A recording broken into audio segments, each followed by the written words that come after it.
Pernahkah benda mati berbisik kepada kalian? Mungkin kalian tidak mendengarnya, tapi mereka selalu memperhatikan. Gue Lily. Selamat datang di podcast Malam Kelam, tempat di mana kita menjelajahi kegelapan di balik realitas. Bersiaplah dengan misteri dan ketakutan di podcast malam ini.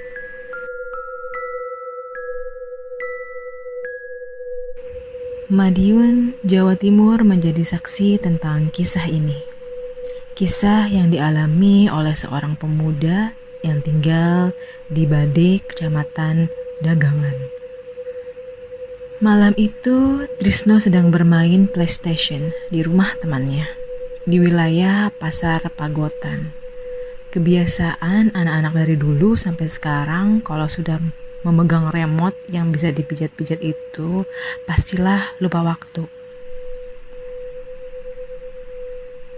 Udah jam 9 loh, kamu gak pulang, nanti dicariin bapak kamu. Andik memperingatkan sang teman yang masih sibuk bermain PS. Lagi seru nih, 1 jam lagi ya, tolak Trisno dan kembali fokus menatap layar. Tidak terasa waktu berlalu begitu cepat. Saking asiknya sampai melampau waktu yang sudah dijanjikan, Trisno menatap jam yang tergantung di dinding. Seketika matanya membulat. Ia pun terperanjat. Waduh, udah mau jam 12. Mampus aku, bisa diomelin habis-habisan ini nanti. Aku pulang dulu ya. Pemuda itu langsung meletakkan remote di atas meja, lalu mencangklong tas miliknya.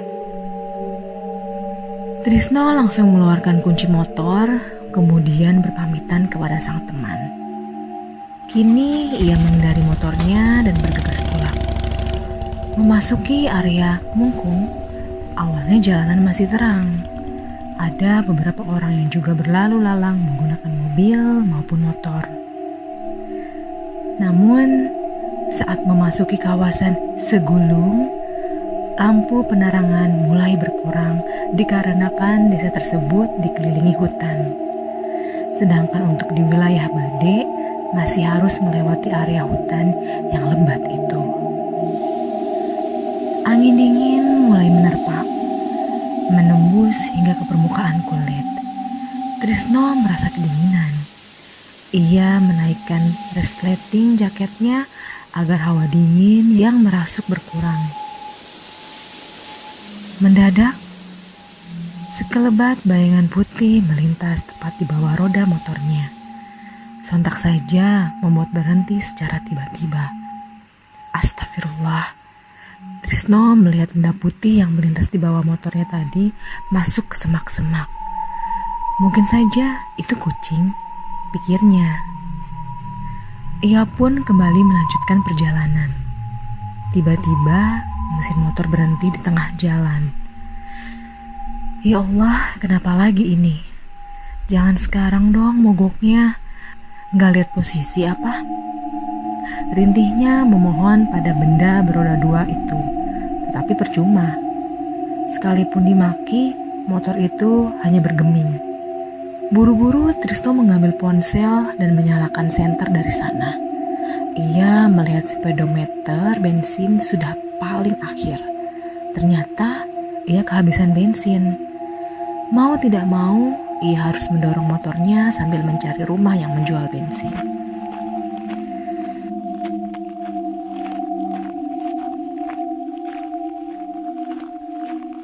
Sekuat tenaga ia mendorong motornya di jalan yang penuh tanjakan, sambil tetap merutuki nasibnya yang sial itu. Namun, pikirannya teralihkan oleh sesuatu. Ia merasakan motor yang dituntunnya menjadi terasa berat. Padahal tadi masih ringan. Trisno melihat sekeliling dan tidak ada apa-apa di sekitarnya. Aneh, perasaannya mulai berkecamuk.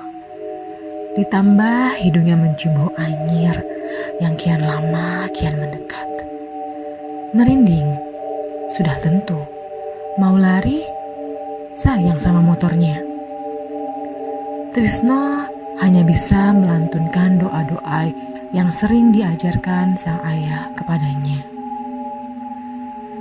Tiba-tiba dari kejauhan ada sinar lampu yang mendekat. Trisno seperti memiliki harapan akan ada orang yang mau membantunya. Lampu itu berasal dari motor milik seseorang. Ia pun melambaikan tangan dan meminta bantuan.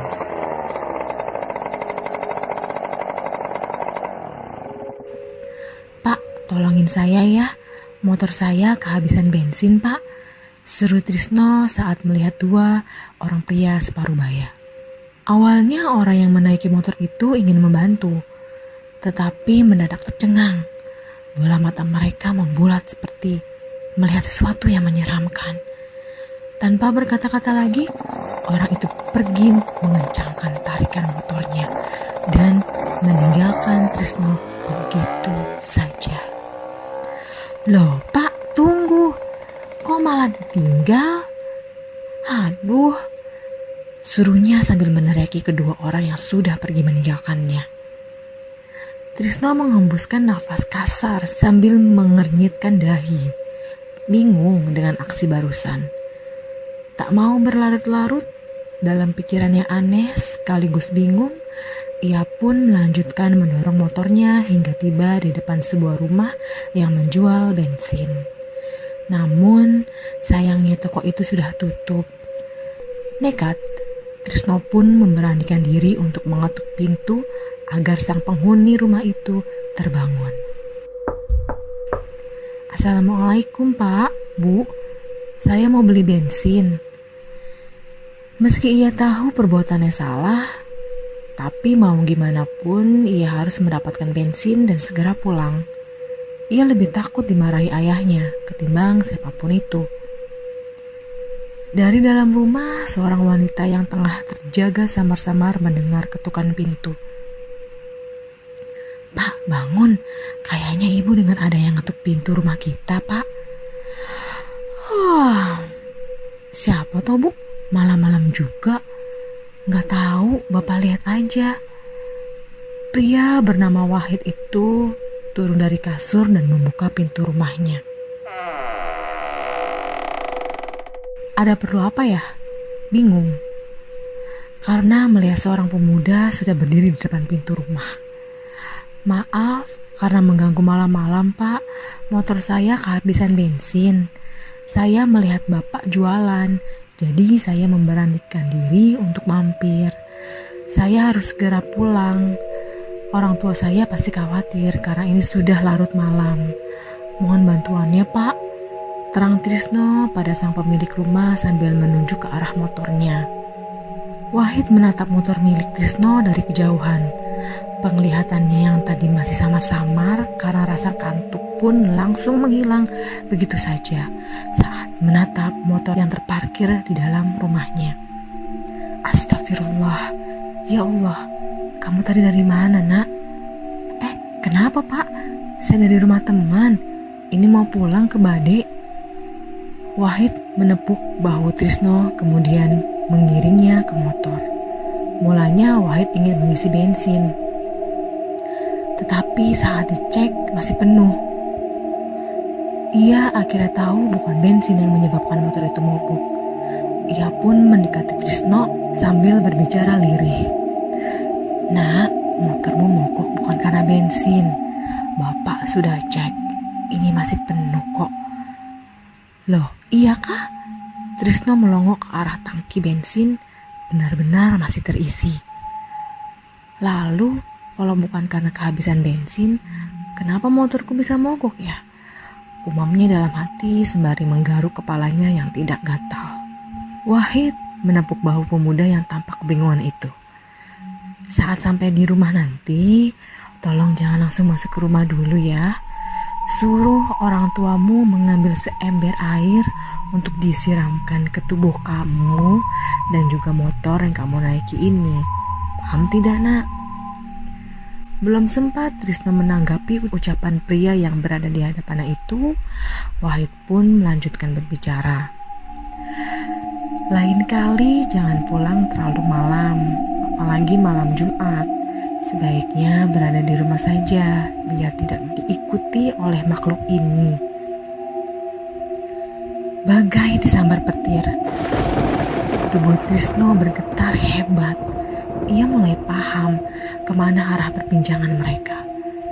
Tidak ingin menunggu terlalu lama, pemuda itu segera berpamitan untuk pulang.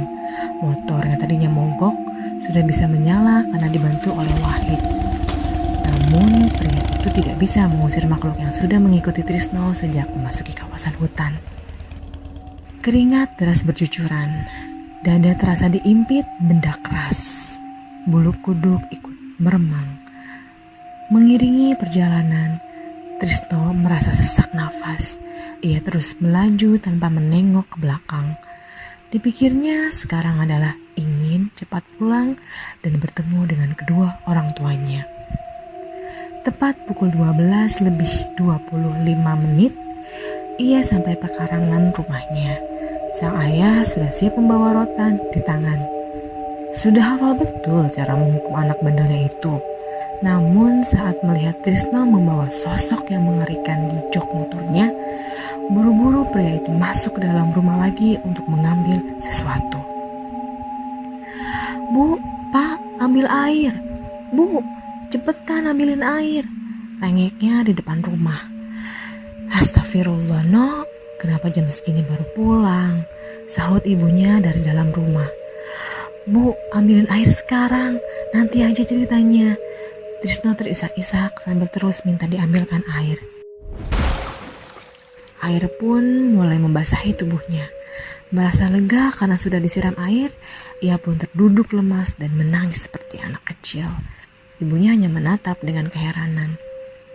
Setelah menyiram tubuh sang anak, Budi, sang ayah juga mengguyur motor milik Trisno menggunakan air tersebut.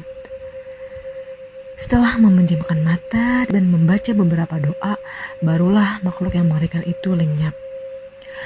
"Bapak, Ibu, Trisno masih merengek karena ketakutan. Budi langsung menutup kepala sang anak menggunakan ember. Kesal karena tidak pernah mendengarkan nasihat darinya. "Ayo Bu, kita masuk rumah saja. Biarkan si Trisno dibawa wewe gombel, dasar bandel." Bapak tega, ikut. Trisno buru-buru mengekori kedua orang tuanya untuk masuk ke rumah. Sejak saat itu, Trisno tidak pernah pulang tengah malam lagi. Biasanya sehabis maghrib, ia sudah berada di rumah. Setiap malam Jumat, ia juga memilih berada di rumah daripada keluyuran yang tidak jelas. Pemuda itu tidak ingin mengalami kejadian yang mengerikan seperti itu lagi untuk kedua kalinya. Terima kasih telah mendengarkan podcast ini. Meskipun cerita-ceritanya seram, semoga dapat menghibur malam kalian. Jangan lupa untuk follow agar kalian tidak ketinggalan cerita-cerita horor terbaru dari podcast Malam Kelam.